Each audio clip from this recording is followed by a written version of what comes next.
할렐루야, 반갑습니다. 오늘도 우리를 불러주신 예수 안에서 만남이 있음에 대해서 감사하고 또 주님 앞에 영광 돌리면서 데살로니가 전후서를 가도록 하겠습니다.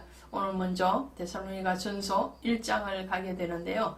이 데살로니가 교회는 사도 바울이 2차 전도 여행 중이었던 AD 49년에서 52년 사이에 마게도냐 지역 중에서 한 지역이었던 데살로니가 지역의 교회를 설립하게 됩니다.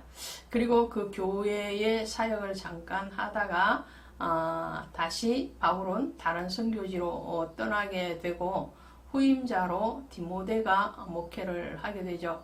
그리고 그 디모데로부터 데살로니가 교인들의 영적인 상태에 대해서 듣고 거기에 대한 축복 그리고 권면 이런 것들을 적어서 보낸 것이 데살로니가 전서입니다. 이 데살로니가 지역이 마게도냐 지역이죠. 이 마게도냐 지역은 알렉산더 대왕의 고향이기도 합니다.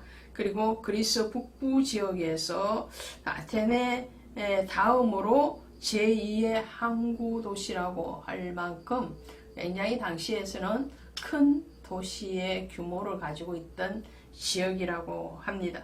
그리고 초기 선교에서 많은 박해를 받았던 지역이기도 합니다. 특별히 유대교를 신봉하는 그런 유대주의자들에 의해서 교회가 초창기에 여러 가지 박해를 받게 되는데, 그럼에도 불구하고 데살로니가 교회는 잘 성장하고 있었다라는 소식을 오늘 디모데로부터 바울이 듣게 되는 거죠.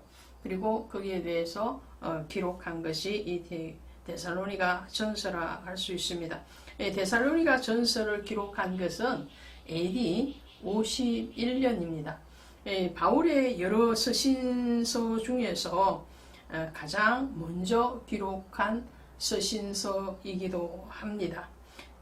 그러면 이제 1장에 가서 보실 텐데요. 제가 앞서 말씀드린 대로 이 디모데는 바울에 이어서 데살로니가 교회를 잠깐 사역을 했던 그런 사람이죠. 그래서 거기에 대한 언급이 나오는 거예요. 1절에 바울과 실와노와 디모데는 하나님 아버지와 주 예수 그리스도 안에 있는 데살로니가 인의 교회에 편지하노니 은혜와 평강이 너에게 있을지어다 그랬어요.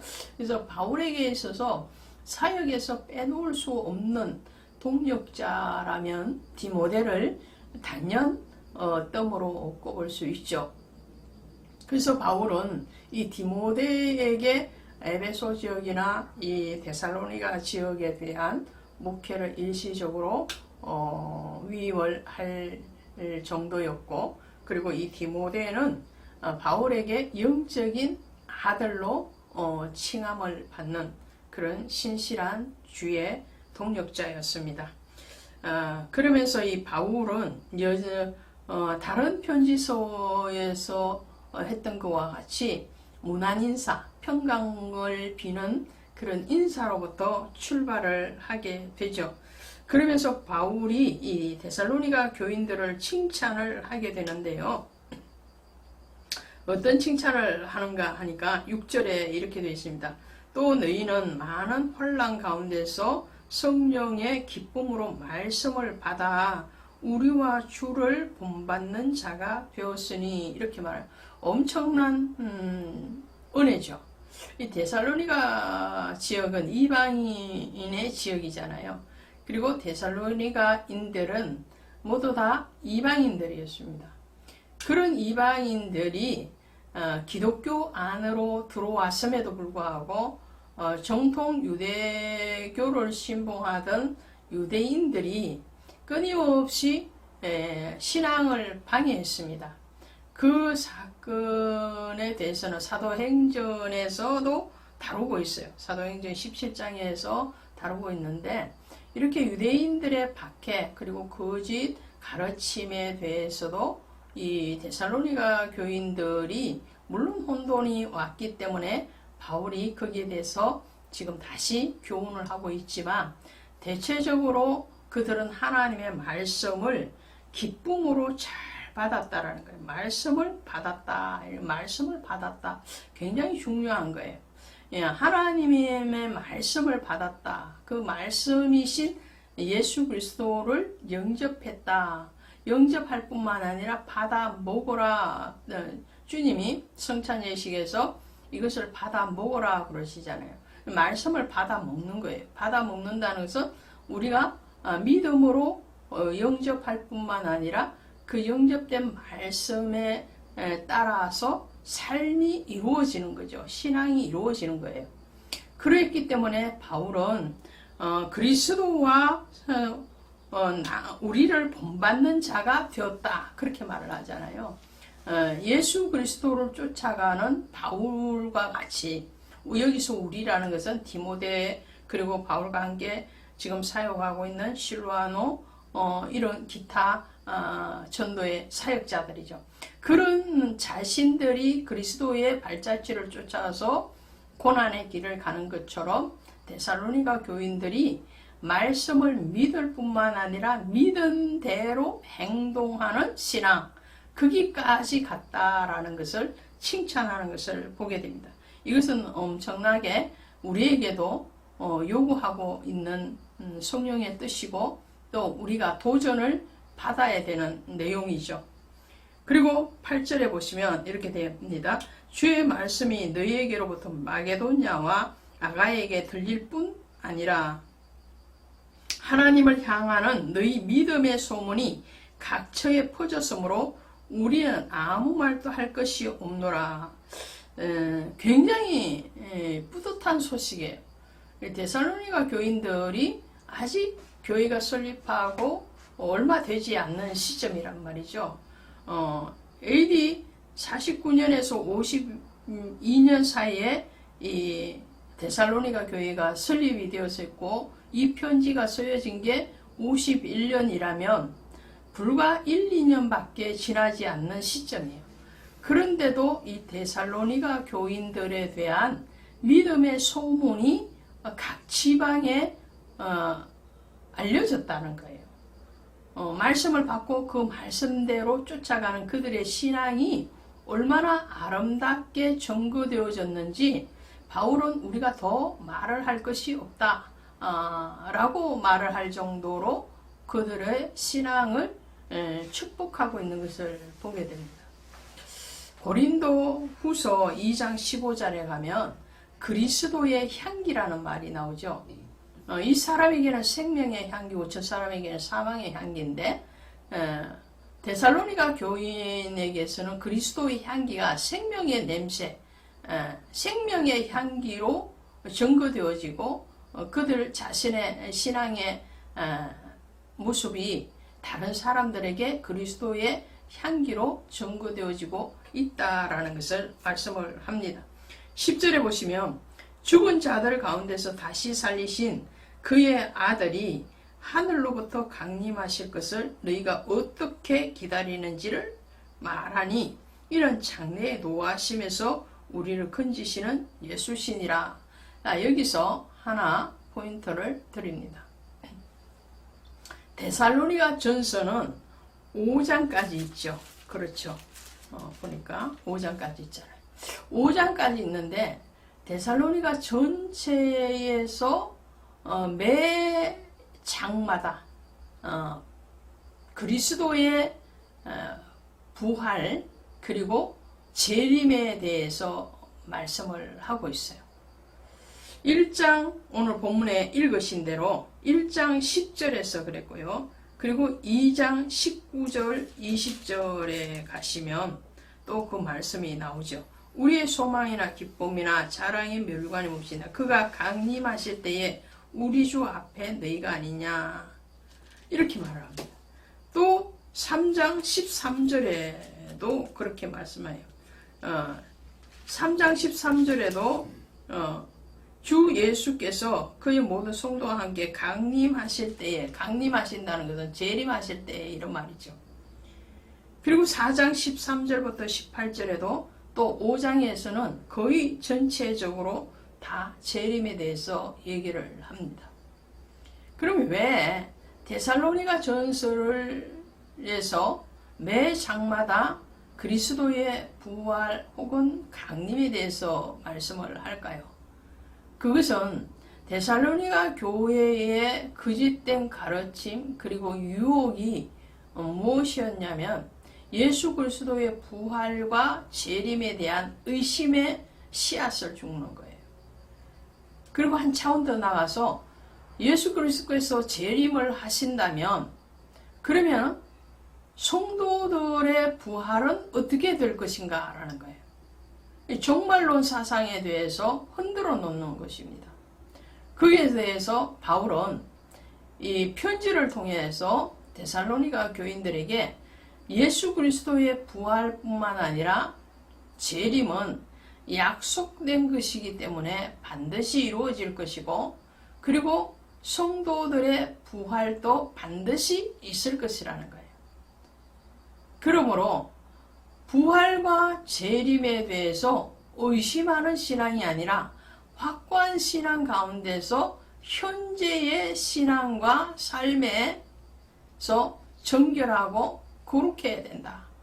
이렇게 가르치고 있는 거예요. 어떤 무리들은 부활에 대해서 인정을 하면서도 이미 우리는 하나님의 자녀가 되었기 때문에 이 육신적인 삶에 대해서는 거룩하지 않아도 된다. 이렇게 가르치기도 했거든요. 거기에 대해서 바울은 이 땅에서 예수를 믿는 사람들은 예수 그리스도의 신앙과 삶의 제자의 길을 가야 되기 때문에 거기에 대해서는 조금도 의심의 여지 없이 성결하고 거룩한 삶을 살도록 해야 된다라는 거예요.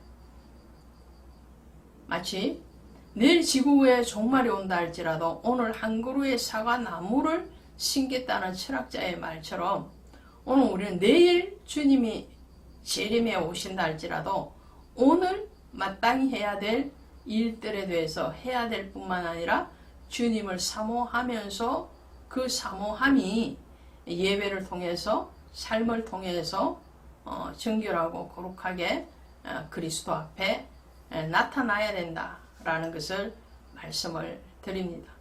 오늘 데살로니가 교인들을 축복했던 바울의 마음으로 저도 여러분들을 축복합니다. 모든 신앙에서 삶에서 그리스도의 향기가 가득 차기를 주 예수의 이름으로 축원드리면서 축복합니다. 고맙습니다. 할렐루야, 반갑습니다.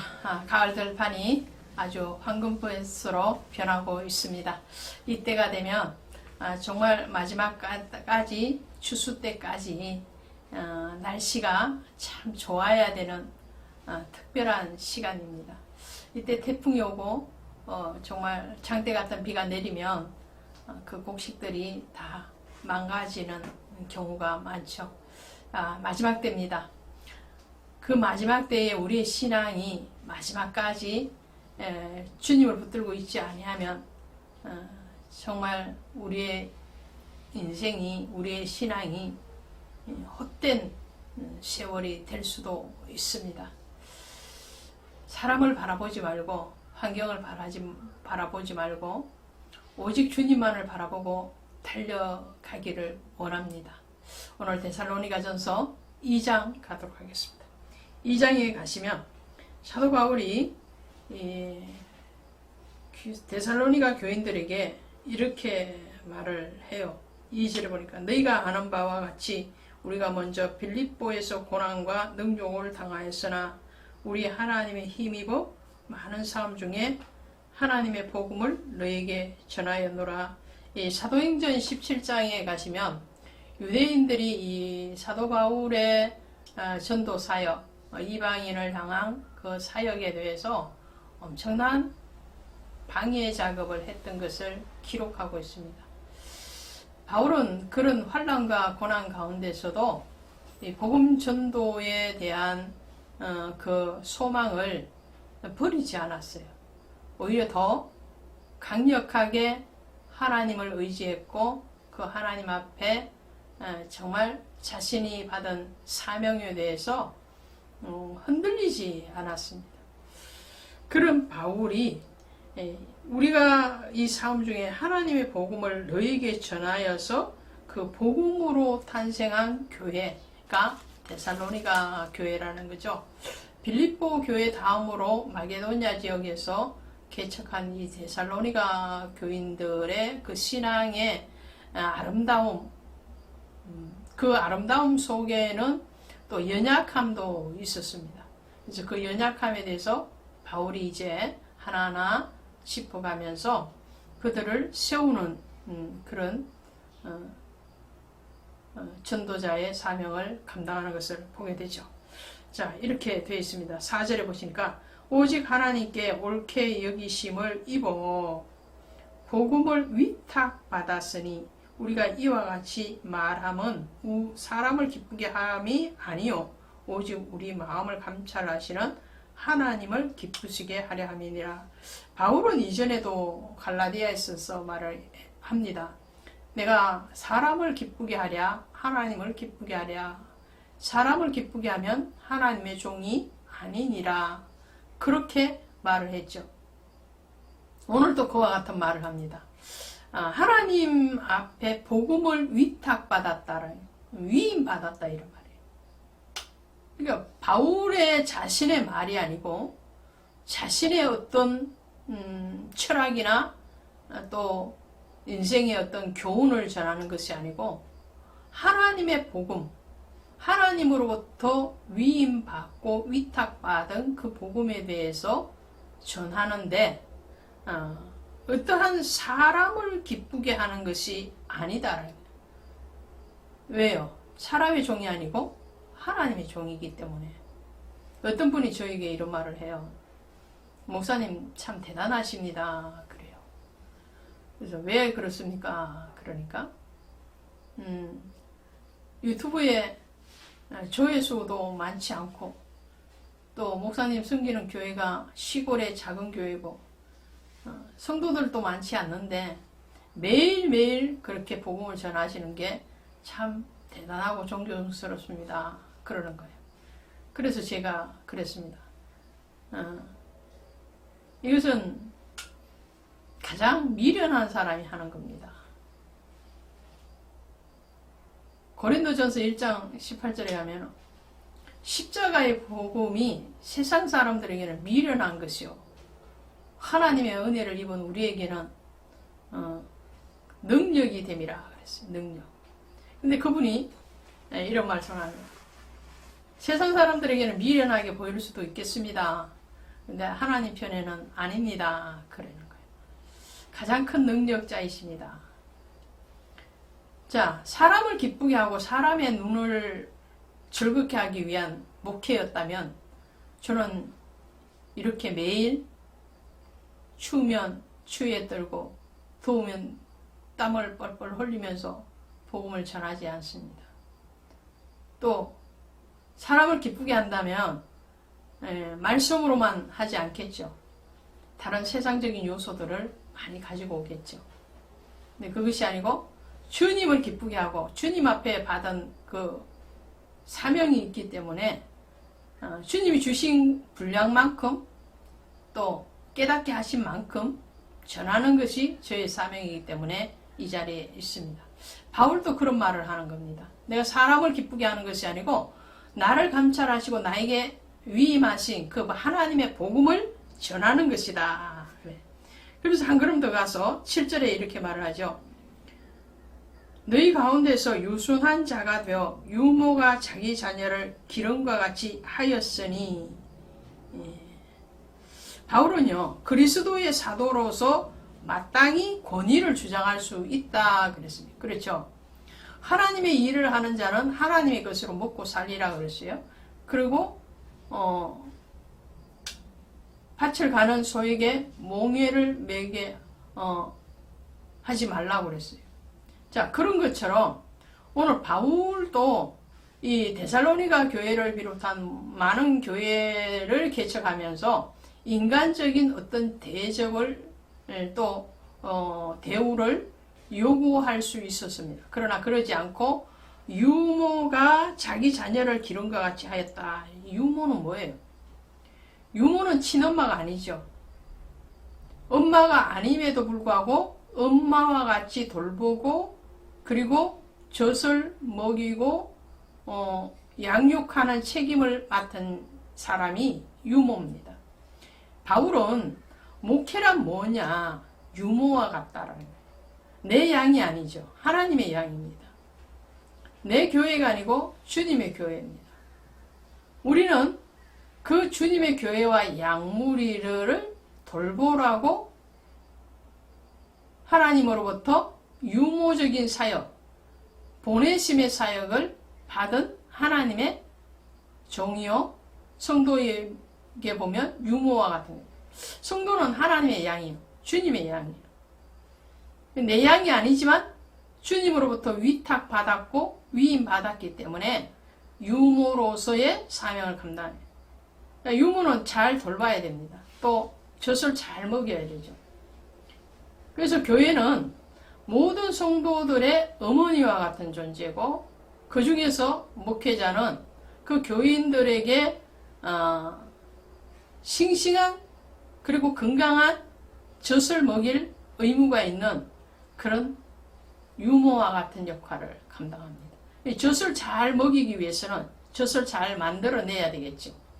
젖을 잘 만들어낸다는 것은 유모가 먼저 잘 먹어야 돼요. 잘 먹고 건강한 젖을 뿜어서 그 자녀를 양육해야 되는 거죠. 목회자는 젖을 만들어내는 사람. 그러기 위해서는 목회자가 먼저 말씀을, 진리의 말씀을 제대로 건강하게 잘 먹어야 돼요.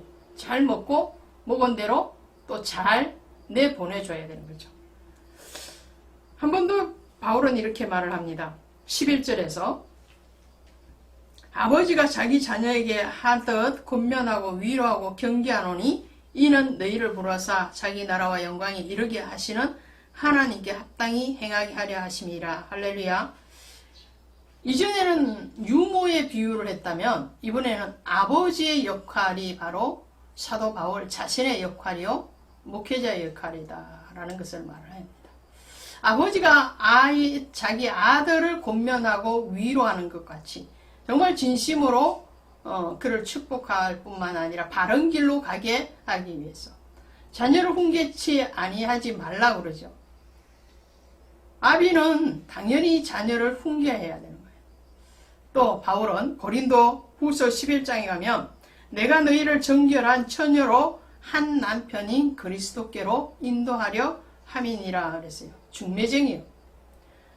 한 남편인 그리스도께 드리려고 중매함이로다. 그러니까 목회자의 사명, 전도자의 사명이 뭐냐?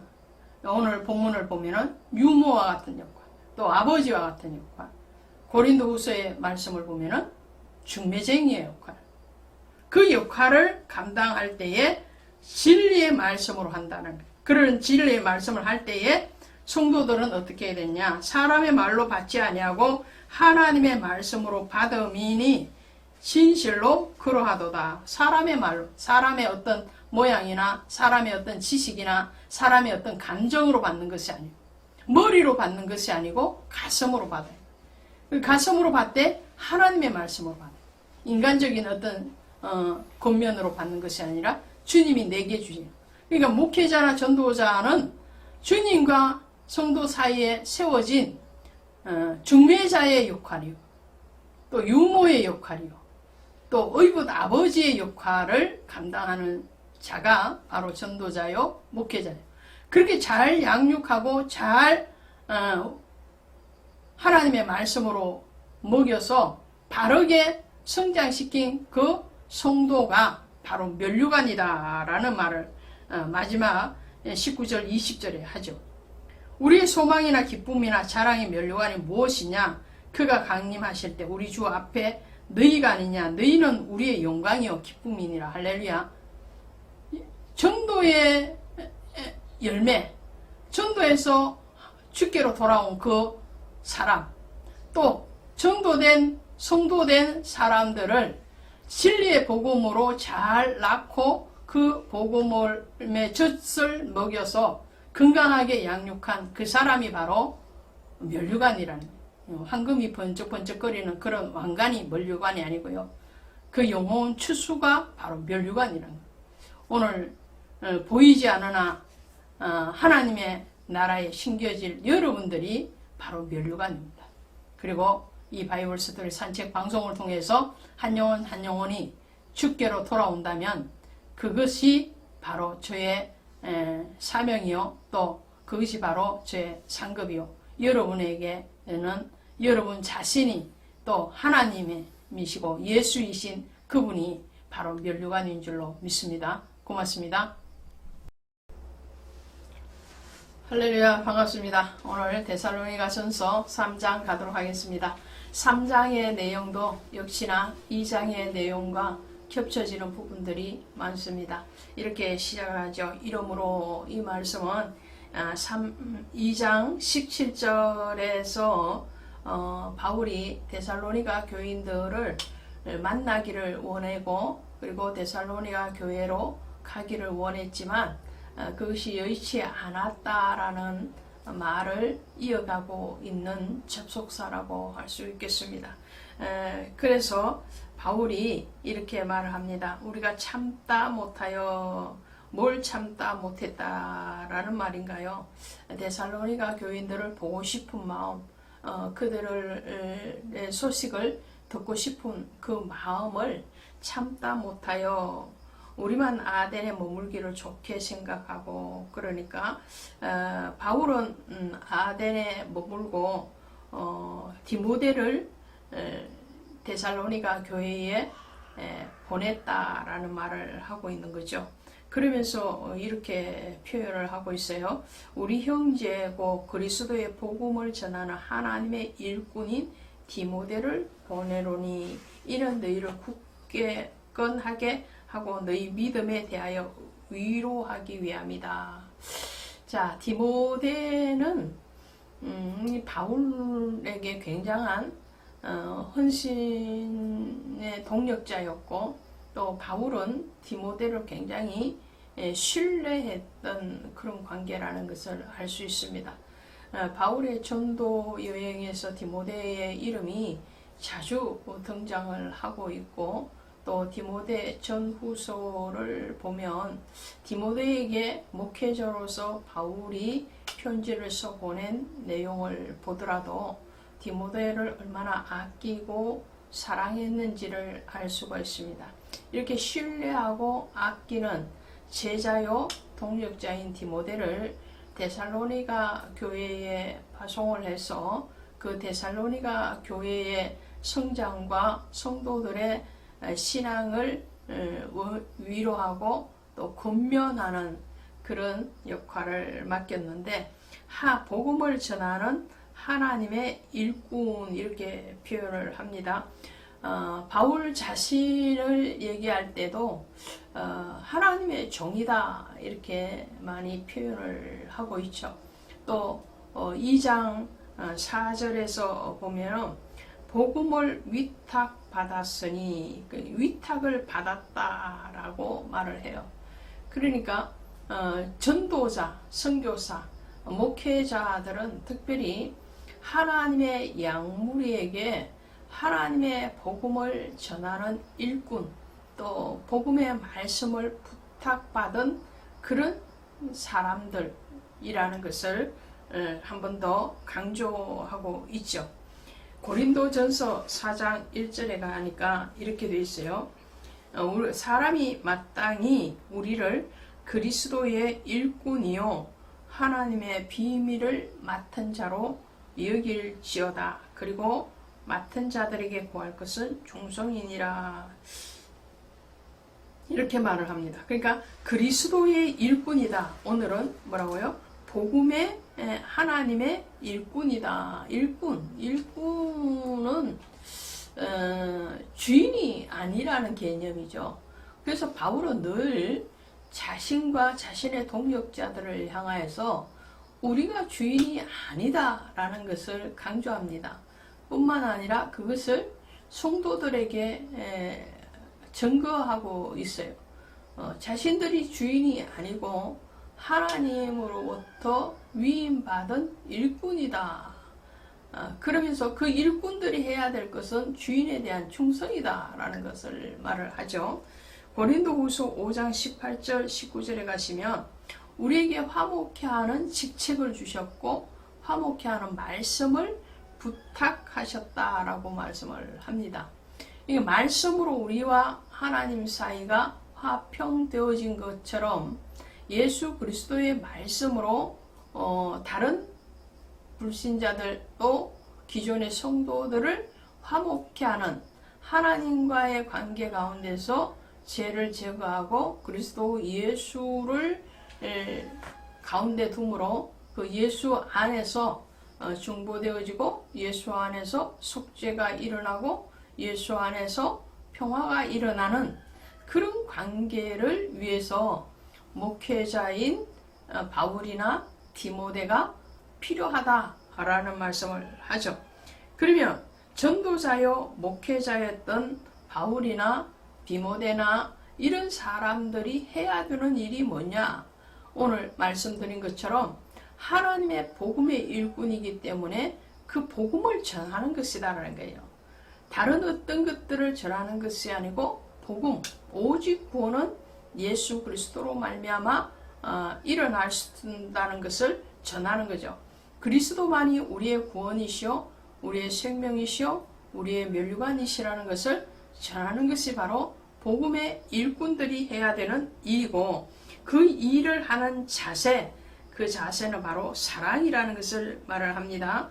6절에 보니까 지금은 디모데가 너희에게로부터 와서 너희 믿음과 사랑의 기쁜 소식을 우리에게 전하고, 또 너희가 항상 우리를 잘 생각하여 우리가 너희를 간절히 보고자 함과 같이 너희도 우리를 간절히 보고자 한다 하니, 그래서 위로를 받았다라는 말이에요. 바울과 디모데의 목회자만 데살로니가 교인들을 생각하고 그들을 그리워하고 그들을 보고 싶어 하는 것이 아니라 데살로니가 교인들도 환난과 곤란 가운데 있으면서도 이 바울과 디모데를 사랑하는 마음이 간절했다라는 거예요. 그들을 보고 싶어하고 그들의 가르침을 얻기를 원하고, 그런 건강한 성장, 건강한 믿음에 대한 경주를 놓지 않은 이 데살로니가 교인들을 칭찬하는 것을 보게 됩니다. 그래서 위로하고 또 권면하기 위해서 바울이 편지를 보내고 디모데가 데살로니가 교회를 가지만, 오히려 데살로니가 교인들의 그러한 건강한 신앙, 건강한 믿음을 통해서 목회자들이 더 위로를 받고 안심이 되었다라는 것을 말을 하죠. 12절에 가시니까 또 주께서 우리가 너희를 사랑함 같이 너희도 피차간의 모든 사람에 대한 사랑이 더욱 많아 넘치게 하사. 그래서 주님이 강림하실 때 13절에 이렇게 나오죠. 그의 모든 성도와 함께 강림하실 때에 하나님 우리 아버지 앞에서 거룩 흠이 없게 하시기를 원하노라. 이 사랑의 교제, 말씀 안에서, 진리 안에서, 예수 안에서 서로 섬기고 사랑하는 이 관계가 아름다운 관계일 뿐만 아니라 주님이 재림하시고 강림하실 때에 그것이 주님 앞에 칭찬받을 일이다 라는 것을 말씀을 합니다. 자, 우리는 전도자의 자리에 있고 또 복음을 맡은 그리스도의 일꾼입니다. 그리고 그 일을 감당하는 자세는 섬김과 사랑이라는 거예요. 그 섬김과 사랑이 있는 건강한 교회, 건강한 성도님, 건강한 목회자 되시기를 주 예수의 이름으로 축복합니다. 고맙습니다. 반갑습니다. 오늘도 주님의 이름으로 데살로니가전서 4장 가도록 하겠습니다. 이 4장에 오시면 하나님을 기쁘게 하는 생활에 대해서 말씀을 해요. 데살로니가전서가 5장까지 있는데요. 1장부터 3장까지는 데살로니가 교인들이 거짓된 가르침과 그리고 교회 설립의 연수가 많지 않음에도 불구하고 잘 견디고 잘 성장하고 있음에 대해서 칭찬하고 격려하는 내용들이었다면 4장 5장에서는 그들이 조금 미비한 점, 신앙에서 조금 더 보완하고 그리고 조금 더 세워가야 되는 그 부분들에 대해서 말씀을 하고 있습니다. 3장에서 이렇게 말을 하고 있죠. 3장에 보시면 디모데를 보낼 때에 10절에서 이렇게 말을 해요. 주야로 심히 간구함은 너희 얼굴을 보고 너희 믿음이 부족한 것을 보충하게 하려 함이라 그랬어요. 믿음의 신앙생활 가운데서 성도로서 아직 제대로 갖춰지지 않는 부분, 그 부분 또 정립되어서 확고하게 뿌리를 내려야 되는데 그러지 못했던 부분들에 대해서 바울이 지금 편지를 통해서 그들에게 다시 바르게 권면하고 있는 내용이라고 할 수 있겠죠. 두 가지가 나타납니다. 4장 1절부터 12절까지는 이 육신의 생활이죠. 육신의 생활. 특별히 부부의 관계에 대해서 또 남녀 간의 관계에 대해서 얘기를 합니다. 그리고 13절부터 18절까지는 예수 그리스도의 강림, 그러니까 재림이죠. 재림과 성도들의 부활에 대해서 신앙적인 면에서 다시 바른 가르침을 기록하고 있습니다. 그러면 먼저 첫 번째로 나오는 이 부부와 성적인 관계에 대해서 얘기할 때에 이렇게 말을 하는 거예요. 3절에 보시니까 하나님의 뜻은 이것이니 너희의 거룩함이라 곧 음란을 버리고 각각 거룩함과 존귀함으로 자기의 아내를 대할 줄을 알고 이렇게 말을 합니다. 그러면서 음욕을 그 방탕한 생활을 하지 말라라고 쭉 말을 하고 있는데요. 왜 이런 말을 하게 되느냐 하면 이 데살로니가 교회에 들어온 잘못된 가르침을 하는 사람들의 주장이 뭐였냐면요. 이제 우리는 거룩하게 되었다면 영이 거룩하기 때문에 이제 육신의 삶은 어떠한 삶을 살아도 괜찮다라는 그런 가르침이 있었어요. 영은 거룩하지만 육체는 거룩하지 않다라는 거예요. 그러니까 육체가 거룩하지 않기 때문에 굳이 거룩한 삶을 살려고 할 필요가 없고 즐겨라 이런 말이에요. 즐겨라. 또 데살로니가 지역을 포함한 유대 나라가 아닌 이방의 나라들은 이 성적인 생활에 대해서 굉장히 개방적이다 못해 방탕했다고 하죠. 유대인의 입장에서 보면 방탕한 것인데 그것들 이방인의 민족의 어떤 습관, 전통에 의하면 방탕한 게 아니죠. 지금도 지구에 수많은 민족들과 나라가 있지 않습니까? 우리가 한국의 문화로서는 이해가 되어지지 않는 그런 민족들도 있죠. 손님이 오면 자기 부인을 내어주는 그런 이상한 민족도 있습니다. 또 일부 다처제 혹은 일처 다부제가 빈번하게 일어나고 있는 그런 소수 민족들도 있습니다. 우리의 관점으로 이해가 되어지지 않죠. 근데 바울은요, 지금 유대인의 관점에서 얘기하는 것이 아니고 하나님의 관점에서 얘기하는 거예요. 하나님이 이렇게 말씀하시죠. 내가 거룩하니 너희도 거룩하라. 그래서 거룩하게 하는 것이 하나님의 부르심의 목적이라는 것을 바울은 얘기합니다. 근데 육신적으로 거룩하고 육신적으로 정결한 삶을 사는 것 맞습니다. 말라기서 2장 14절 15절에 가니까 너희 아내에게 거짓을 행하지 말라.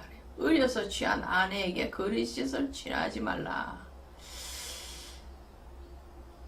그러니까 하나님이 한 남편에 한 아내를 주신 것은 거룩한 자손을 얻기 위함이다 라고 말을 해요.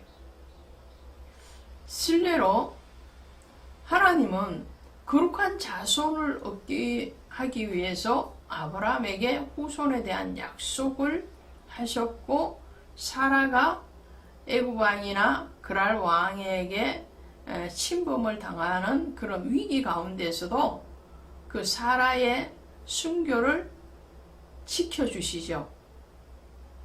그것은 사라를 통해서 태어날 이삭, 그리고 이삭을 통해서 태어날 야곱, 또 야곱을 통해서 태어날 12 아들들을 통해서, 특별히 유다 혈통을 통해서 오실 다윗의 왕조인 예수 그리스도를 탄생시키기 위한 목적이죠. 예수님이 태어나실 때도 동정녀 마리아의 몸에서 태어나셨어요. 거룩한 자손, 거룩에 대한 하나님의 일하심이죠. 이렇게 육적인 거룩은 영적인 거룩을 나타내는 한 방편입니다. 그러면 육적인 거룩이 있다고 해서 영적인 거룩이 완전하냐? 꼭히 그런 것은 아니겠죠.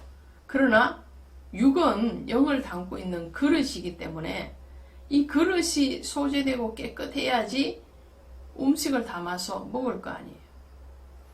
우리가 그릇이 깨끗하지 아니하면 하나님은 깨끗하지 않는 만큼밖에 쓰실 수가 없는 거예요. 진귀하고 거룩한 것을 담으실 수가 없는 거죠. 또 하나는 이 육적인 거룩을 통해서 하나님이 궁극적으로 원하시는 것은 영적인 거룩이라는 것이죠. 오늘도 거룩함과 존귀함으로 자기의 아내를 대할 줄 알고, 하나님의 부르심은 부정하게 하심이 아니요 거룩하게 하심이라 이렇게 말을 하고 있는데요. 구약에서 에레미야, 이사야, 에스겔이 대선지서지요. 대선지서이면서 그들을 통해서 줄기차게 하시는 이 행음, 음란, 이 문제는 육적인 음란을 말씀하지 않아요. 영적인 음란을 얘기해요. 육적인 것을 말씀을 하시는 것 같지만 사실은 영적인 음란, 영적인 타락을 얘기하고 있거든요. 에레미야서 3장에 가시면 유다의 행음에 대해서 얘기합니다. 유다가 행음하였도다. 유다는 유다 민족을 얘기하는 거죠. 또 에스겔서 23장에도 가면 오홀라는 사마리아요, 오홀리에바는 유다 예루살렘을 얘기하는데, 오홀라가 북이스라엘이잖아요. 북이스라엘이 아수르를 사모하고 사랑합니다. 근데 그 사모하고 사랑하는 아수르에 의해서 이 오홀라는 멸망하고 말거든요. 그것을 뻔히 쳐다보고 있던 이 오홀리바, 예루살렘으로 통칭되어지는 남유다도 하나님만을 사랑해야 되는데 다른 이방 나라의 힘의 지배의 논리에 휘청거리고 그것을 사랑하게 됩니다. 유일하신 하나님이 아니라 다른 신들을 쫓아가기 시작해요. 그랬을 때에 이 오홀리바도 그가 사랑했던 힘의 지배의 원리를 의해서 멸망하고 맙니다. 하나님은 너희의 육적인 거룩함, 남녀 간의 관계, 또 부부의 관계를 통해서 예수 그리스도와 우리의 관계를 얘기하는 거죠. 교회와 그리스도에 대해서 얘기합니다. 교회 안에서 거룩해야 된다, 순결해야 된다, 가정에서 부부의 관계가 거룩하고 순결해야 된다, 남녀 간의 관계가 정결하고 거룩해야 된다. 이 모든 것이 실제적으로도 이루어져야 되지만 더 나아가서는 그리스도 예수와의 관계가 신랑과 신부의 관계로서 정결하고 오직 한 남편인 예수께로만 사랑하고 신뢰하고 믿으라는 거죠. 두 번째로 주의 강림에 대해서 얘기할 때 이렇게 말을 합니다. 14절에 보시면 우리가 예수께서 죽으셨다가 다시 살아나심을 믿을진데 이와 같이 예수 안에서 사는 자들도 하나님이 그와 함께 데리고 오시리라. 그러면서 16절에 주께서 호령과 천사장의 소리와 하나님의 나팔 소리로 친히 하늘로부터 강림하시리니 그리스도 안에서 죽은 자들이 먼저 일어나고 그 위에 우리 살아남은 자들도 그들과 함께 구름 속으로 끌려 올려 공중에서 주를 영접하게 하시리라. 그리하여 우리가 항상 주와 함께 있으리라. 그러므로 이러한 말로 서로 위로하라. 재림이 언제 일어날 것인가? 예수께서 너희가 본 바대로 그대로 내가 다시 오리라 말씀. 하늘의 초소를 예비하면 다시 너희를 데리러 오리라고 주님이 부활 성천하실 때에 그렇게 말씀을 하셨단 말이죠. 그리스도의 재림이 분명하다면 그러면 죽음도 예수 한 분으로부터 시작되어지고 부활도 예수 그리스도로 말미암는다 그랬어요. 그러니까 부활의 주님이 반드시 계셨고 또 재림의 주님이 반드시 계실 것이라면 성도들의 부활과 성도들의 승천은 반드시 있을 것이라는 거죠. 하늘로 들려 올림을 받는 일은 반드시 있을 것이라는 거예요. 그래서 고린도 전서 15장이 부활장인데요. 그 부활장에 가면 이렇게 말을 하죠. 고린도 전서 15장 16절에 보시면 만일 죽은 자가 다시 살아나는 일이 없으면 그리스도도 다시 살아나실 일이 없을 것이요 그리스도께서 다시 살아나신 일이 없으면 너희의 믿음도 헛되고 너희도가 여전히 죄 가운데 있을 것이요. 이게 무슨 말인가요? 반드시 예수 그리스도께서 재림하실 것이고 우리도 부활할 것이라는 거예요.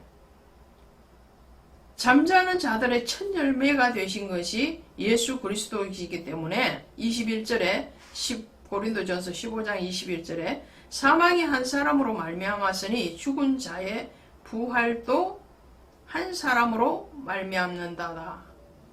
부활은 예수 안에서 반드시 일어난다라는 거예요. 이런 신앙을 가져라는 거죠. 이 데살로니가 교회를 들어온 잘못된 가르침의 주장 중에 하나가 의문을 던지는 것이 뭐였냐면은 주님이 부활하시고 다시 재림하시는데 그때 성도들은 어떻게 될 것이냐는 거예요. 이미 죽은 성도, 육신적으로 얘기하는 거죠. 육신적으로 죽은 성도, 또 육신적으로 살아있는 성도들은 주님의 재림하실 때에 어떻게 할 것인가는 거예요. 거기에 대해서 바울은 분명하게 예수 그리스도의 메시지를 전하기를 예수님께서 부활하신 것이 확실하고 그리고 다시 재림하시는 강림하신 것도 확실할 것인데 주님이 재림하실 때에는 주님이 믿는 자를 육신이 죽은 자는 다시 죽음에서 일으키실 거다. 왜? 주님이 무덤에서 부활하신 것처럼. 그리고 부활하시고 제자들에게 여러 날 보이신 후에 다시 성천하신 것처럼 이미 육신적으로 죽은 성도들도 다시 부활, 육체의 부활을 가지고 그리고 주님과 함께 영원한 나라로 옮겨갈 것이라는 거예요. 살아있는 자는 어떠냐? 살아있는 자도 주님과 함께 다시 올림을 받을 것이라는 것을 얘기합니다. 거기에 대해서 의심하지 말라는 거예요. 의심하고 믿음이 흔들려서 그 믿음에 뭘 떠나서 영원한 멸망으로 가는 것이 옳으냐? 그것이 옳지 않다라는 거죠. 오늘 여러분의 신앙 안에서 영적인 거룩, 육신의 거룩, 그리고 영적인 순결, 육신의 순결, 또 예수 그리스도의 재림에 대한 확신뿐만 아니라 우리의 영원한 나라로 옮겨지는 주님과 함께 들림받는 그 사실에 대해서 요동하지 않기를 원합니다. 고맙습니다. 할렐루야, 반갑습니다. 여러분들은 삶과 죽음에 대해서 어떻게 생각을 하십니까? 요즘 안타깝게도 많은 주위 분들로부터 마지막 임종을 기다리고 있다는 소식을 듣게 됩니다. 어느 날 병원에 갔는데 말기 암이라고 합니다. 그런 분들이 목사님도 여러 분 계시고 지금 성도님들도 계십니다. 어느 날 의사로부터 당신의 생명이 이제 몇 달 남지 않았습니다 라는 말을 들었을 때에 그 마음이 어떠할까요? 물론 우리는 신앙을 가지고 있으니까 천국에 대한 소망과 기쁨 가운데 나아갈 겁니다. 그럼에도 불구하고 육신을 괴롭히는 그 질병의 고통 그리고 경제적인 여러 가지 어려움에 대해서 어떻게 마음을 잡고 갈 수 있을까요? 오늘 데살로니가전서 5장에 가시면 종말과 그 종말의 때에 성도들과 교회가 어떻게 살아야 되는 건가, 어떠한 종말론을 가지고 가야 되는가에 대해서 한 번 더 말을 하고 있는 것을 보게 됩니다. 자, 5장 1절부터 11절까지는 마지막 때, 종말의 때가 어떠한 때냐라는 것을 말씀을 하고 있고요.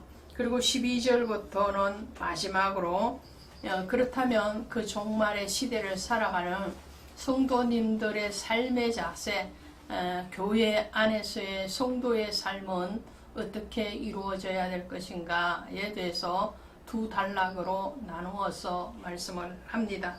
자, 5장 1절에 이렇게 되어 있죠. 형제들아, 때와 시기에 관하여는 너희에게 쓸 것이 없음은 주의 날이 밤에 도둑같이 이럴 줄을 너희 자신이 자세히 알기 때문이라. 이것은 누가복음 17장이나 마태복음 24장 또 데살로니가 전서에도 후서에도 또 베드로서에도 계속적으로 종말에 대해서 얘기할 때에 도둑같이 임한다, 갑자기 임한다. 그러므로 그 때를 깨어서 기다려야 된다, 준비해야 된다, 이런 말들을 반복하고 있죠. 예수님께서도 마태복음 24장 36절에 가면 그 날과 그 때는 아무도 모르나니 하늘의 천사들도 아들도 모르고 오직 아버지만 아시느니라 그랬어요. 그러니까 마지막 종말이, 주님의 재림이 언제 올 것인가에 대한 그 시기를 원하는 것이 아니라 그 종말의 때를 준비하는 것이 중요하다라는 말씀을 하는 거죠. 그러므로 그들이 평안하다, 안전하다 할 그때에 임신한 여자가 해산의 고통이 이런과 같이 이렇게 되어 있습니다. 그러니까 그들이 여기서 말하는 5장 3절에 나오는 이 그들이라는 것은 불신자들을 얘기합니다. 세상 사람들이 평안하다, 안전하다, 롯의 때에도 시집가고 장가도 갔죠. 노아의 때도 마찬가지고요. 그럴 때에도 주님의 날은 오고 있다라는 거예요. 그래서 믿는 자와 믿지 않는 자의 차이점은 뭐냐? 죽음이 오늘 올 수도 있고 내일 올 수도 있습니다. 주변에서 많은 분들이 말기암으로 판정을 받고 또 죽음의 소식을 가지고 올 때에 담대하게 죽으면 죽으리라, 죽어도 영광이요 살아도 영광이요, 마지막 때까지 믿음을 지키는 것이 관건인 것처럼 믿는 자와 믿지 않는 자의 차이점은 바로 그것입니다. 믿지 않는 자는 오늘 사는 것이 그들의 인생에서 전부인 걸로 생각을 하지만, 믿는 자들은 오늘 이후에 내일 영원한 생명의 나라에 들어갈 때를 위해서 오늘을 사는 것이죠.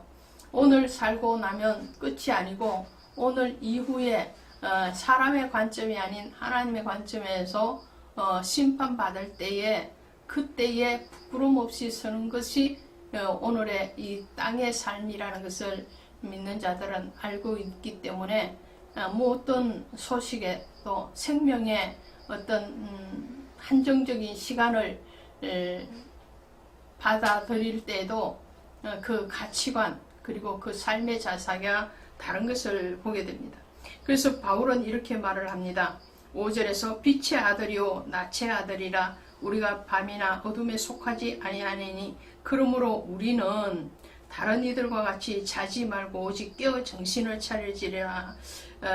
앞에서 3절에서 나오는 그들과 그리고 6절에 나오는 우리는 다른 거예요. 그래서 다른 이들과 같이, 이 다른 이들은 3절에 나오는 그들이죠. 세상적인 사람들과 믿는 자의 구분에 대해서 얘기합니다. 믿는 자는 어떻게 해야 되느냐? 자지 말고 오직 깨어 정신을 차릴지라. 여기서 잔다는 개념은 4장에서 나오는 주 안에서 자는 자들과는 다른 거죠. 그죠? 14절에 나오는, 4장 14절에 나오는 예수 안에서 자는 자들, 이 예수 안에서 자는 자들은 신앙적으로 살다가 죽음을 맞이한 사람들, 성도의 죽음에 대해서 얘기하는 것이고요.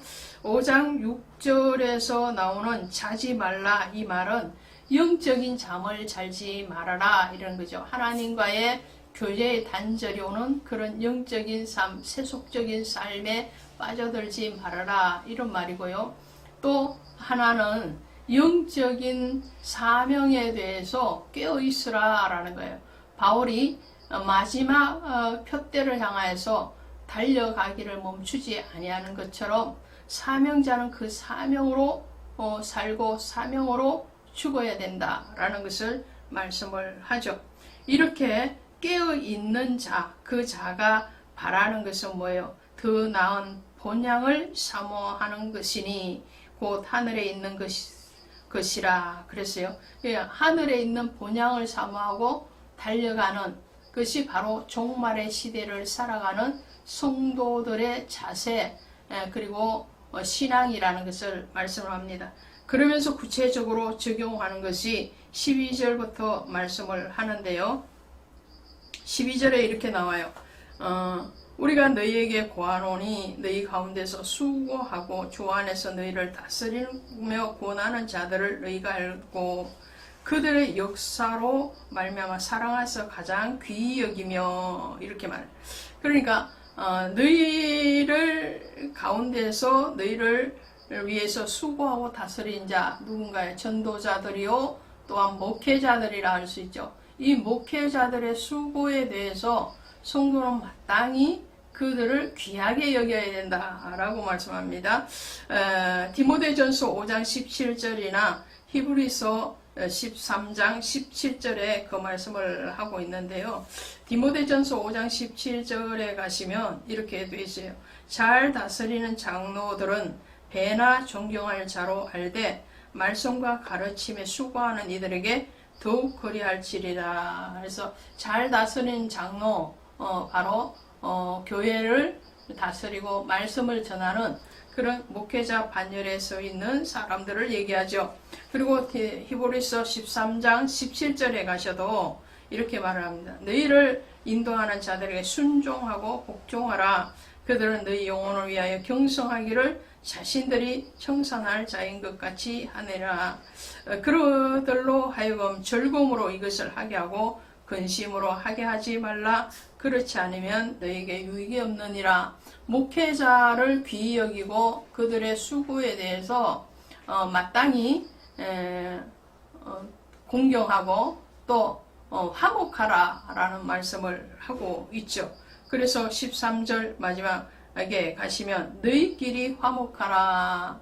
성도와 성도 관계의 화목뿐만 아니라 성도와 가르치는 자의 자리에 있는 목회자와의 화목은 굉장히 중요합니다. 이것은 교회의 평안일 뿐만 아니라 주님의 뜻이기도 하다는 거죠. 그리고 다른 사람들을 권면하고 그리고 그들과 교제하고 격려할 때에는 14절에 오래 참으라 그랬어요. 13절에서는 목회자와 성도 간의 화목을 얘기했고요. 14절에는 오래 참으라 그래요. 그리고 16절부터 가면은 선을 따르라. 15절에는 항상 선을 따르라. 16절에 항상 기뻐하라. 쉬지 말고 기도하라. 범사에 감사하라. 그랬어요. 그것이 바로 예수 안에서 너희를 향하신 하나님의 뜻이니라 그래. 그리고 하나는 더 하면은 22절에 가시면 악은 어떤 모양이라도 버려라 그랬어요. 그래서 5장 하반절에는 명령을 한단 말이죠. 성도와 목회자의 교회 생활에 대해서 권면할 때에 단순히 권면의 차원이 아닌 하나님의 뜻, 예수 그리스도의 뜻이라고 하면서 명령을 하는데 첫 번째는 뭐라고요? 화목해라. 두 번째로는 오래 참으라. 인내해라. 그런 말이죠. 인내해라. 세 번째로는 항상 선을 따르라. 그리고 네 번째는 항상 기뻐하라. 다섯 번째는 쉬지 말고 기도하라. 여섯 번째로는 범사에 감사하라. 그리고 일곱 번째가 뭔가요? 악은 모양이라도 버려라 라는 거예요. 이것을 하고 나면 주님 앞에 설 때에 종말의 때에 너에게 부끄러움이 없을 것이다 라고 말을 하는 거죠. 그것이 23절입니다. 그리스도께서 강림하실 때에 호흡 없이 보존되기를 원하노라. 이 호흡 없이 보존된다는 것은 주님 앞에 책망받을 일이 없을 것이다. 그렇게 되기를 원한다 라는 말을 하는 거죠. 오늘 여러분과 저의 삶이 오늘 하루를 산다 할지라도 그 하루가 주님 앞에 부끄러움 없이 보존되기를 주 예수의 이름으로 축원드립니다. 고맙습니다.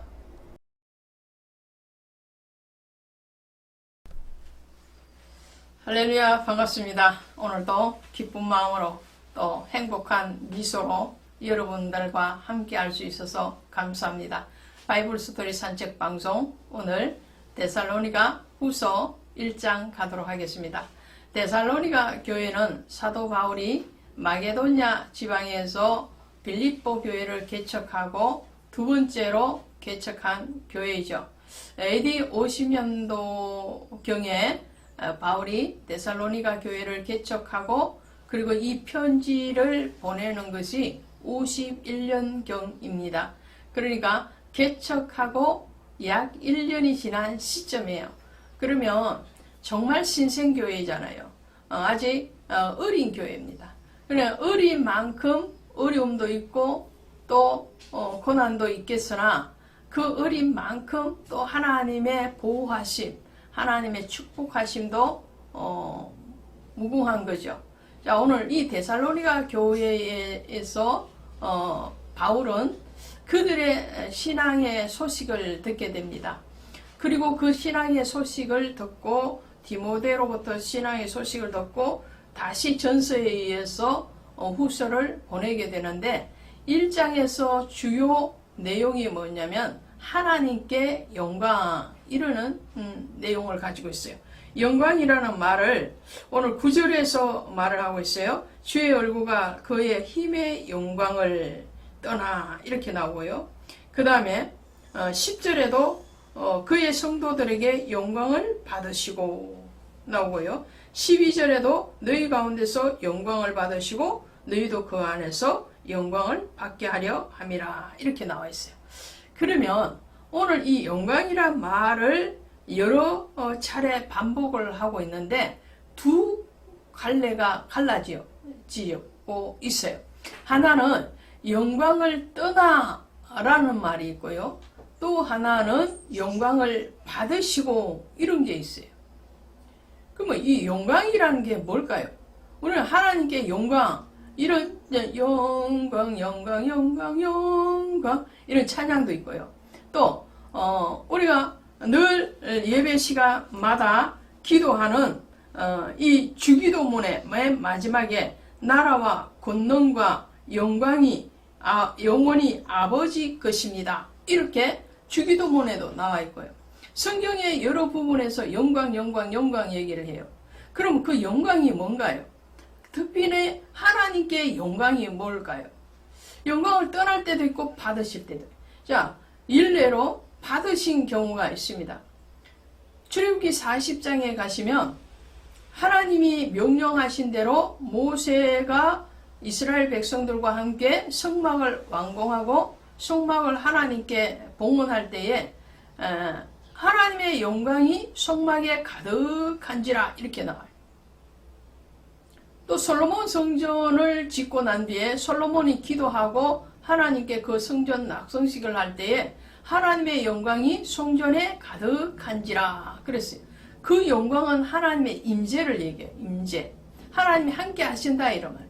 하나님은 성령이시잖아요. 영이시기 때문에 영으로 충만하게 함께 하실 그 상태를 하나님의 영광이 가득했다 이렇게 표현을 했어요. 그런데 사무엘상에 가면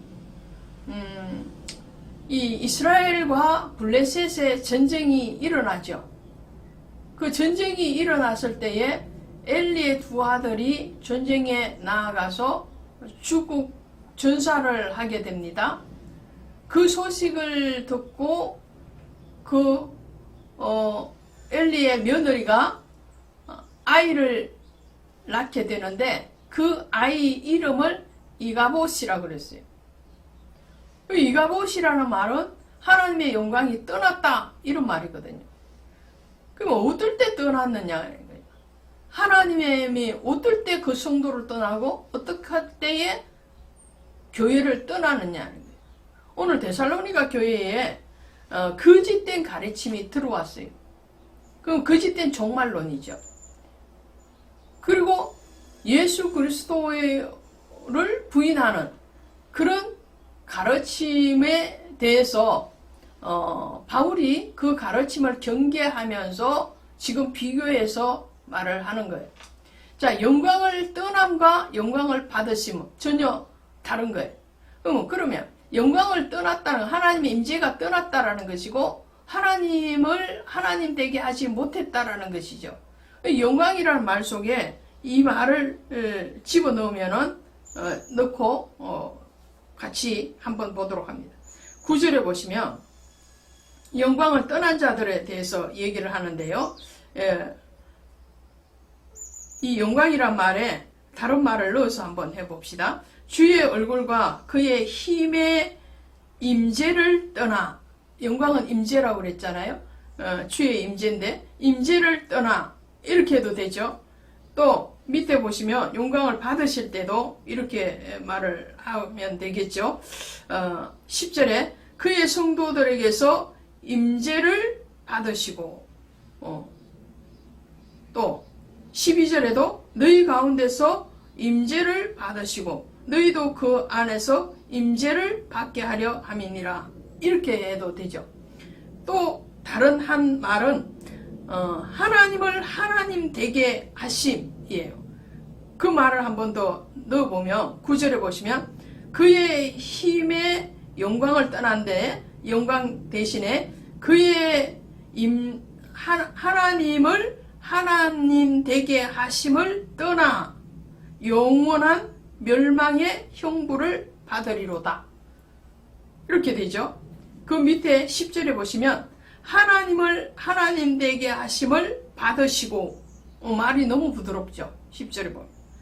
또 12절에도 너희 가운데 하나님을 하나님 되게 하심을 받으시고 너희도 그 안에서 하나님을 하나님 되게 받게 하려 함이라. 할렐루야. 성도는 성도다워야 되고 교회는 교회다워야 되고 목사는 목사다워야 되고 군인은 군인다워야 돼. 이 답다라는 말은 자기의 본분을 그대로 변질시키지 않는다 이런 거잖아요. 교회를 세운 목적, 이유, 거기에 대해서 변질되어지지 않아야 돼요.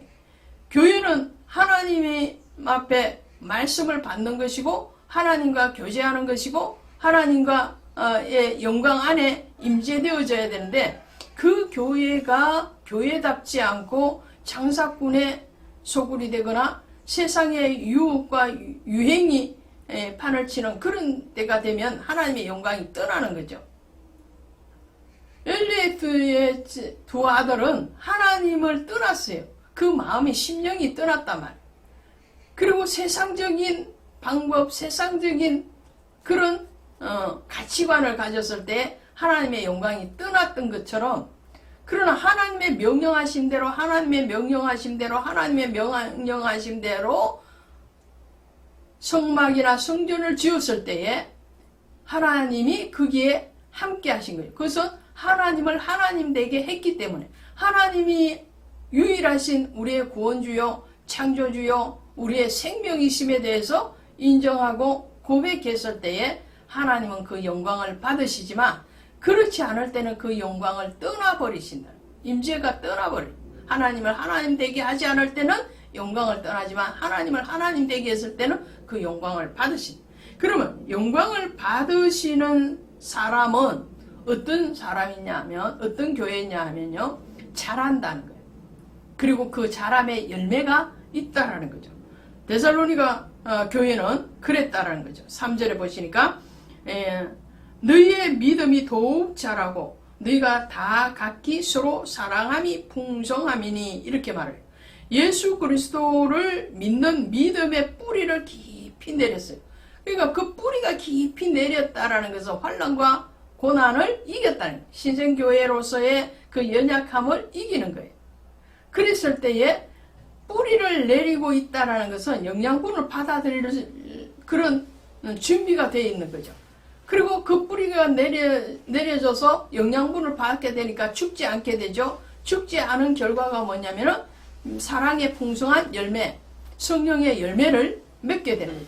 그러면 그 영광을 하나님은 받으시는 거예요. 그 열매의 풍성함, 그 뿌리의 견고함에 대해서 하나님이 받으시고 그들에게는 무엇을 주시는 거예요?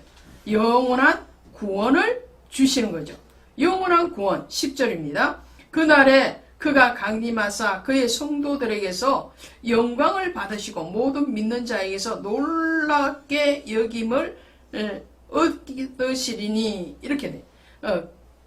그날에 언제요? 주님의 재림의 날에 강림하실 때에 하나님은 데살로니가 교회에서 성도들의 그 신앙의 뿌리를 내리고 사랑의 열매를 맺고 하나님을 하나님 되게 하고 하나님의 임재에서 떠나지 않는 그 사람에게 하나님은 그들을 구원하셔서 하나님의 영광을 받으신. 그래서 12절에 보니까 너희 주 예수의 이름이 너희 가운데서 영광을 받으시고 너희도 그 안에서 영광을 받게 하심이라.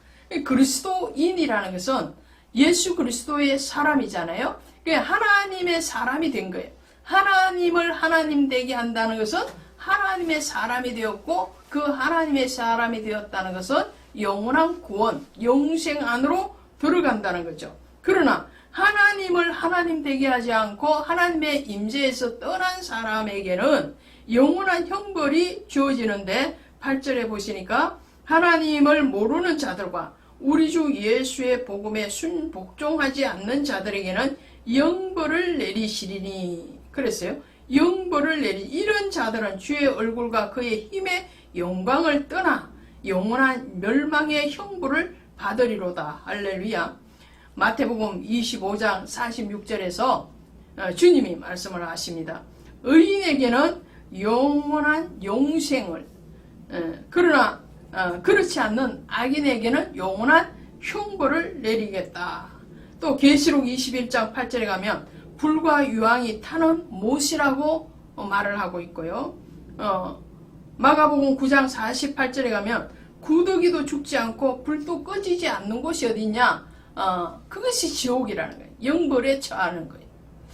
하나님의 뭘 하나님 되게 하지 못했을 때에, 하나님의 구원하심에 대해서 떠났을 때에 그 사람에게는 영원한 영벌이 있지만, 그러나 그리스도를 그리스도답게 하고 그리스도 예수의 믿음을 뿌리를 내리고 하나님의 임재 안에 있을 때에 그 사람에게는 영원한 구원이라는 그런 극과 극의 차이를 가져오는 것을 보게 됩니다. 오늘 저와 여러분의 모든 신앙이 주님이 받으신 영광을 받으시고 우리가 하나님 앞에 영광 되게 하는 그런 그리스도인, 또 목회자, 성도님, 교회가 되시기를 주 예수의 이름으로 축원드립니다. 고맙습니다. 할렐루야, 반갑습니다. 바이블 스토리 산책 방송, 오늘 데살로니가 후서 2장 가도록 하겠습니다. 창밖에 보면요, 거미줄이 쳐져 있거든요. 거미줄. 밤새 거미가 내려와서 나무 가지를 중심으로 해서 거미줄을 쳐놨는데, 그게 이쁜 나비가 걸려들었습니다. 빠져나가려고 무진장 길을 쓰고 날개짓을 하지만 빠져나가기가 쉽지 않은가 봅니다. 자, 우리가 신앙생활을 하다 보면 성도님들이 혹은 목회자들이 이러한 현상에 빠질 때가 있습니다. 자칫 잘못하면 거짓된 유혹, 가르침, 그리고 잘못된 논리에 휩싸이게 됩니다. 빠져나오고 싶은데 빠져나오기가 쉽지 않는 상황이 종종 오게 되죠. 그래서 우리는 깨어 있어야 되는 거예요. 주님 앞에 깨어 있지 않고 그것도 바른 진리에 깨어 있지 않으면 언제든지 사단의 밥이 될 수가 있다라는 겁니다. 오늘 데살로니가 교회도 거짓된 가르침을 가지고 거짓된 구원론과 정말론을 가지고 들어오는 그런 사람들이 있었고, 그 사람들에게 잘못 걸려드는 성도들이 있었다라는 거예요. 그것이 2장의 내용입니다. 자, 2장 보실까요? 2장에 보시면, 자, 2장 1절부터 보시면, 우리 주 예수 그리스도의 강림하심과 우리가 그 앞에 모임에 관하여, 이 모임에 관하여라는 것은 예배를 중심으로 교회의 성도들 간의 교제와 또 교류의 시간에 대해서 얘기를 하는 거죠. 영어로나 또는 말로나 또는 우리가 받았다는 편지로나 주의 날이 이르렀다고 해서 쉽게 마음이 흔들리거나 두려워하거나 하지 말아야 한다는 것이라. 이 말을 역으로 보면은 데살로니가 교회의 예배를 비롯한 성도들 간의 모임 가운데서 정말, 그러니까 주님의 날이 가까이 왔다 라는 토론이 일어났다라는 거죠. 거기에 대해서 잘못된 마음으로 흔들 때에 거기에 흔들리지 말아라. 그러면서 바울이 경고하기를 이렇게 말합니다. 누가 어떻게 하여도 너희가 미혹되지 말라. 먼저 배교하는 일이 있고 저 불법의 사람 곧 멸망의 아들이 나타나기 전에는 그날이 이르지 아니하리니. 그러면서 이 멸망의 아들이 누굴까요? 하나 더 볼까요? 4절에 보시면 그는 대적하는 자라. 그러니까 멸망의 아들은 대적하는 자가 되는 거죠. 어디에 대적한다는 거예요? 예수님께 주께 대적을 하는 거죠. 사람에게 대적하는 것이 아니고 주님에게 말씀의 대적자가 되는 거죠.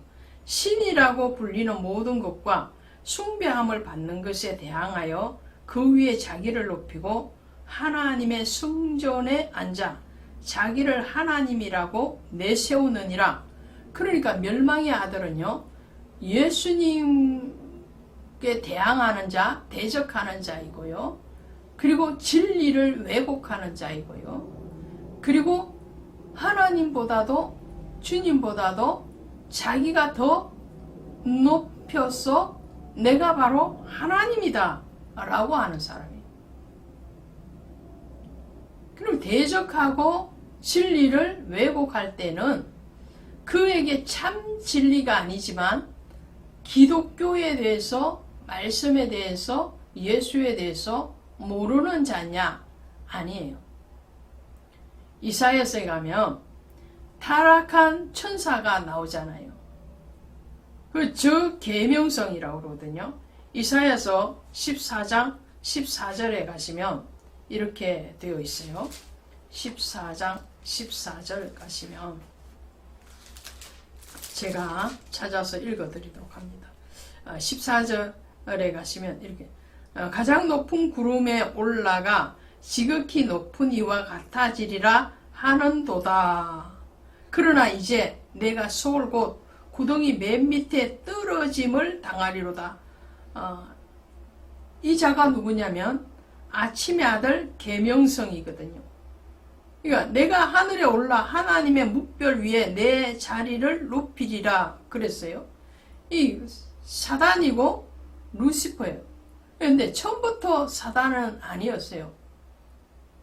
처음부터 사단이었던 것이 아니고 처음부터 악한 영웅에 사로잡힌 자가 아니었어요. 그러나 그 속에 교만이 들어갔을 때 천사의 자리에서 교만이 들어갔을 때에 악령이 되는 거예요. 이것은 바벨론을 예표를 하고 있는데요. 자, 모든 이 세상의 악의 대적을 얘기할 때에 바벨론 혹은 애굽 이렇게 얘기하죠. 계시록에 가면은 큰 음녀라고 또 나옵니다. 계시록 17장 1절에 가면 많은 물 위에 앉은 여자 음녀에 대해서 얘기를 하거든요. 그러면 그 많은 물이 뭘까? 오늘은 성전에 앉아 이랬잖아요. 하나님의 성전에 앉아.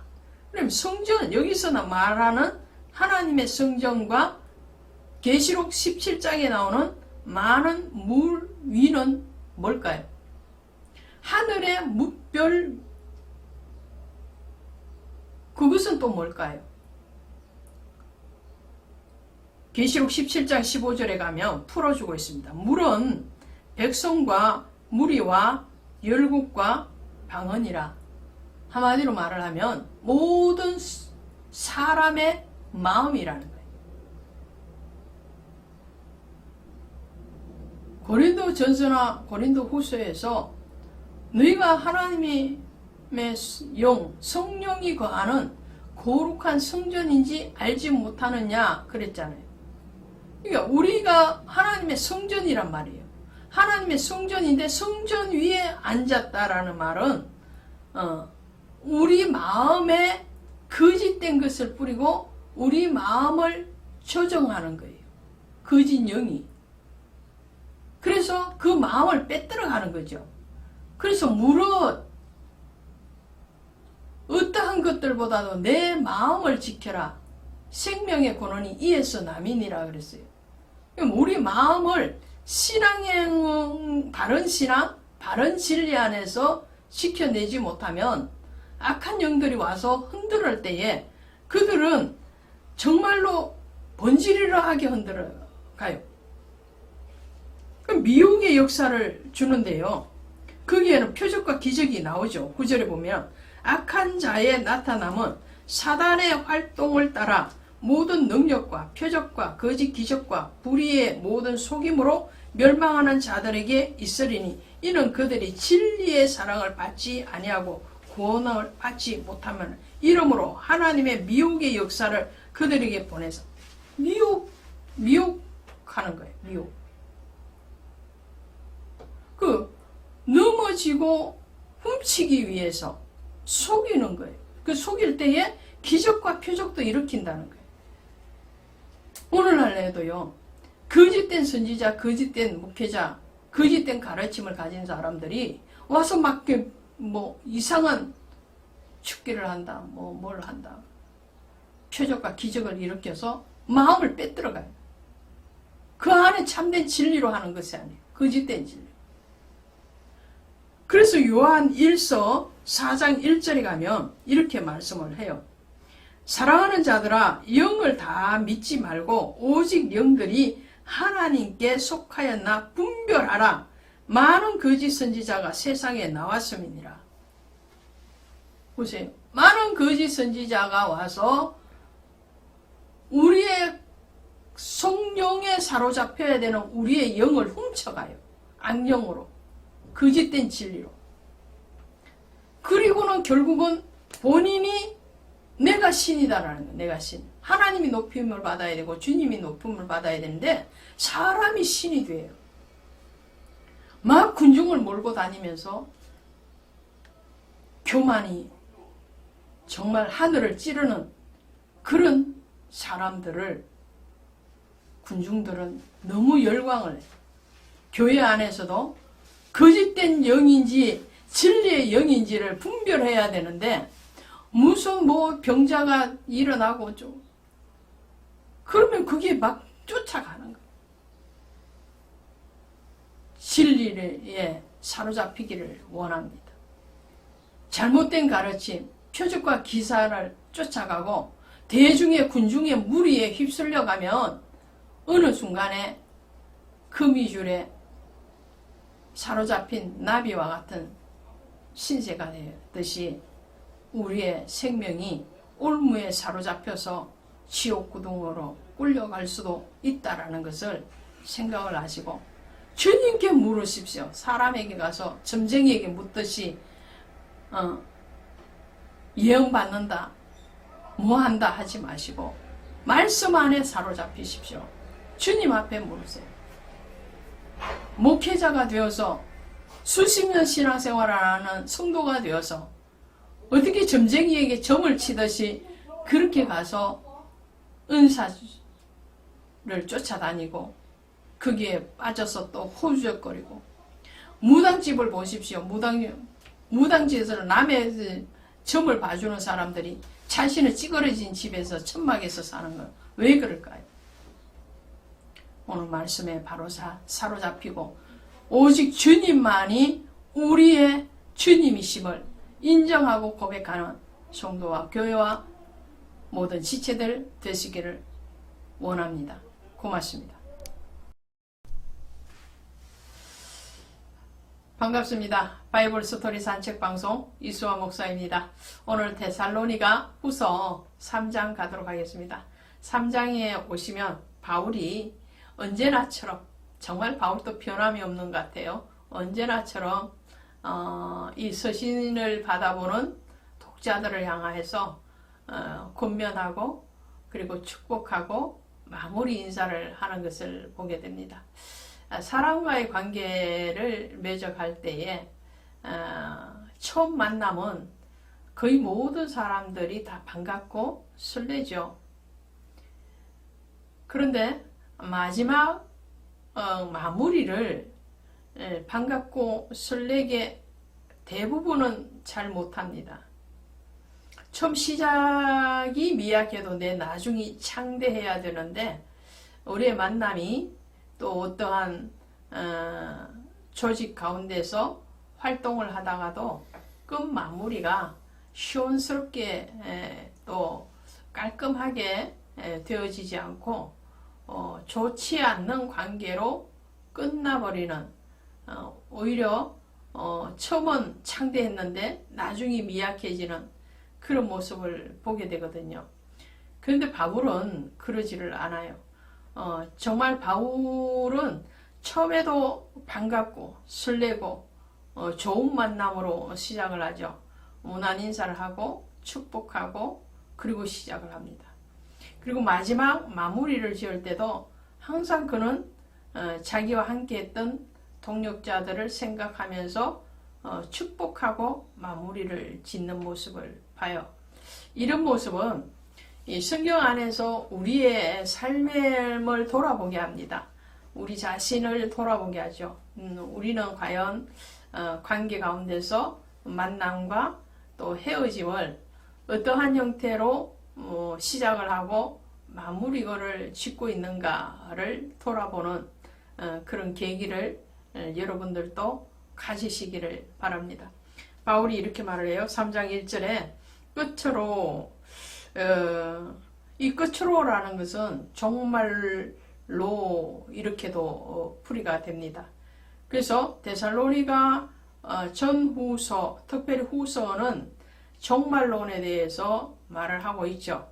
그래서 마지막 인사이기도 하고 또 어떠한 다른 해석으로 가면 이 종말의 시대에 이런 말이에요. 형제들아 너희는 우리를 위하여 기도하기를 주의 말씀이 너희 가운데서와 같이 퍼져나가 영광스럽게 되고. 자, 바울과 또 디모데의 전도자들을 위해서 데살로니가 교인들에게 기도를 해달라고 하는 거예요. 기도를 요청하고 있어요. 근데 그 기도의 요청을 하면서 주의 말씀이 너희 가운데서와 같이 퍼져나가 영광스럽게 되기를, 복음을 전하는데 그리스도 예수의 영광이 드러나도록 해달라는 거죠. 바울의 모든 서신서, 그의 신앙관을 보면 늘 나는 죽고 예수는 들어 살기를 원하죠. 드러나기를 원해요. 예수 안에 자신이 죽어지기를 원하고 또 그를 통해서 그리스도가 나타나기를 원하는 그런 신앙관을 가지고 있는데 바울은 지금도 그것을 위해서 기도해달라, 이런 기도의 요청을 합니다. 골로새서 4장 3절에도 가시면 하나님이 전도할 문을 우리에게 열어주사 그리스도의 비밀을 말하게 하기를 구하라. 이 골로새 교인들에게도 기도를 당부했죠. 그 기도를 부탁을 하면서 자신을 위해서 기도해 줄 때에 전도할 문을 열어달라고 그렇게 기도를 요청을 하는 것을 보게 됩니다. 오늘도 그 복음을 위한 기도를 해달라, 이것이 첫 번째였고요. 두 번째로는 또한 우리를 부당하고 악한 사람들에게서 건지옵소서 하라. 믿음은 모든 사람의 것이 아니니라. 이 믿는 자의 것이라는 거예요. 믿음은 구하는 자의 것이요, 또 그 구함에 대해서 또 받음에 대해서 하나님 앞에 마음으로 믿어서 그것을 행동하는 사람의 것이라는 거예요. 믿음은. 그러면서 주기도문에서 우리가 이렇게 기도하죠. 우리를 시험에 들게 하지 마옵시고 다만 악에서 구하옵소서, 이렇게 기도를 하잖아요.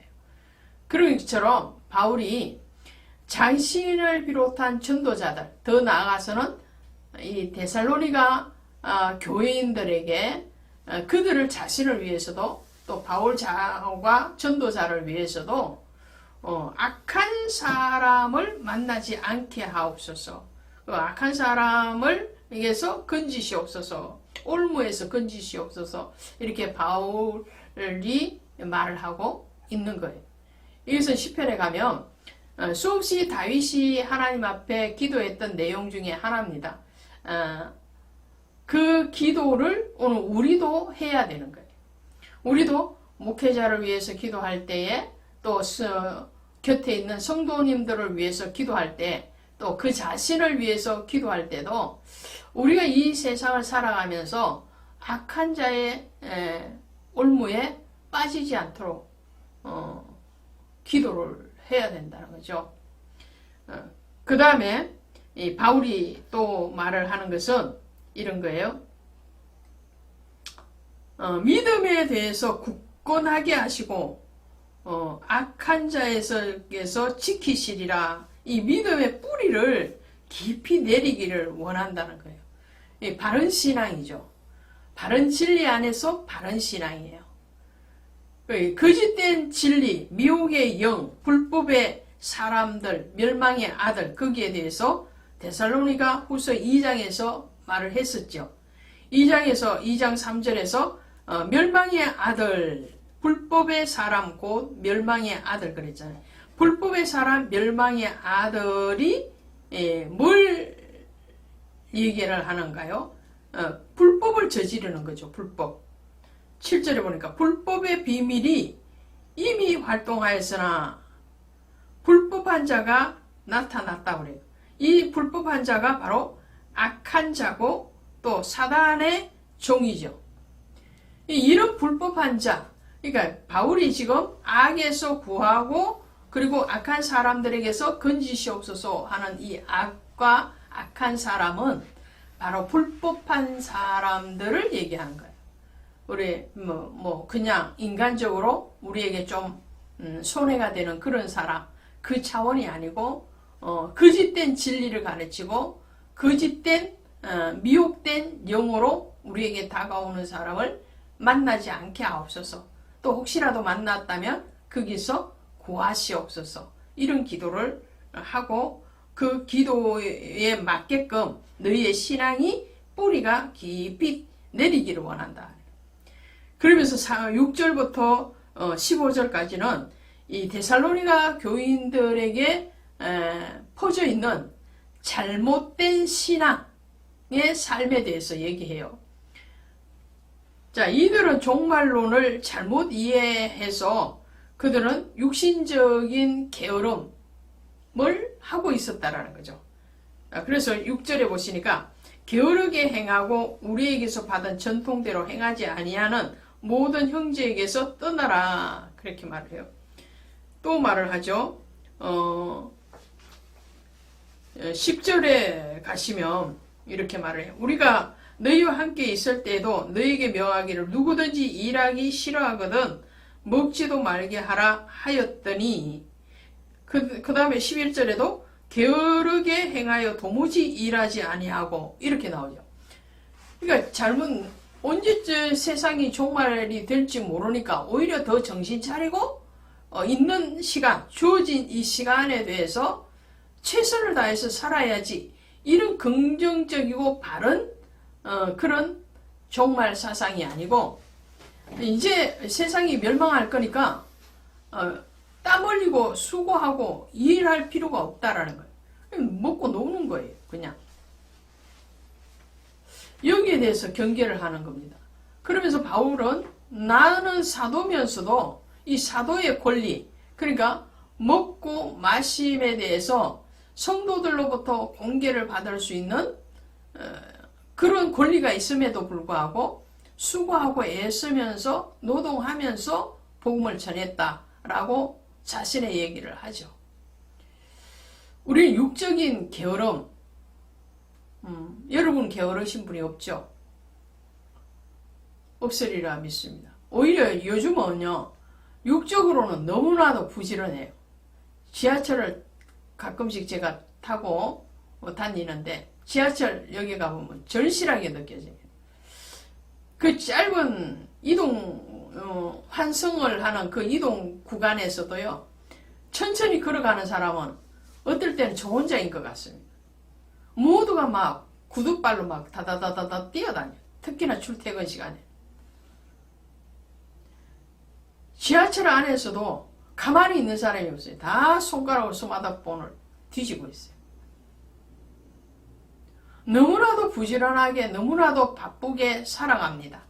육적으로는 게으른 자가 물론 있겠지만 거의 없는 것 같아요. 눈을 뜨면서부터 밤 늦게까지 수고하고 애씁니다. 그런데 우리는 영적으로 게으른 자리에 있는 사람은 생각보다도 많습니다. 일주일 내내 성도임에도 불구하고 성경 한 줄을 안 보고 사시는 분들이 있어요. 겨우 휴일날 예배에 와서 성경을 펴는데 그나마도 요즘에 대부분의 교회에서는 이 말씀도 모니터로 띄워주죠. 그러니까 성경도 휴대하고 다니질 않아요. 성경책 자체를 가지고 있지 않는 성도님들도 있어요. 영적인 게으름입니다. 쉬지 말고 기도하라고 그랬는데 오늘 바울도 데살로니가 교인들에게 기도를 요청하고 있는데 그런데 기도 안 해요. 기도한다고 그러는 것이 식사 기도. 그것만 하는 사람. 그나마도 안 하는 사람들이 있어요. 영적인 게으름이에요. 잘못된 신앙이죠. 내일 지구가 종말이 오더라도 나는 오늘 한 그루의 사과나무를 심으리라. 유명한 말이잖아요. 이 말을 네덜란드의 철학자였던 스피노자가 했다라는 사람도 있고 잘못 전해진 것이다. 진짜 이 말을 한 사람은 16세기의 종교개혁자였던 마틴 루터가 했다. 이런 설이 있습니다. 누가 말을 했든지 스피노자가 했든지 마틴 루터가 했든지 누가 했든지 그것보다도 더 중요한 것은 이 말이죠. 내일 지구가 멸망할지라도 나는 오늘 한 그루의 사과나무. 이 신앙이라는 것은 당대에 내가 그 열매를 맺고 열매를 따먹을 수도 있죠. 그러나 나만 따먹는 것이 아니에요. 내가 못 따먹을 수도 있어요. 내 자녀들이 아니면 나와 함께 신앙생활했던 이웃들이 후대가 따먹을 수 있는 거에 여지가 더 많죠. 그렇다 할지라도 오늘 한 그루의 사과나무와 같은 기도를 심어야 되고 하나님 앞에 말씀을 심어야 되고 주님 앞에 충성을 심어야 돼요. 심고 난 뒤에 그 이유를 바라봐야 되는 거예요. 비록 내가 이 땅의 종말을 맞이한다 할지라도 오늘 그 신앙, 바른 신앙, 바른 신앙인의 삶 여기에서 승리하시기를 주님의 이름으로 축원드립니다. 고맙습니다.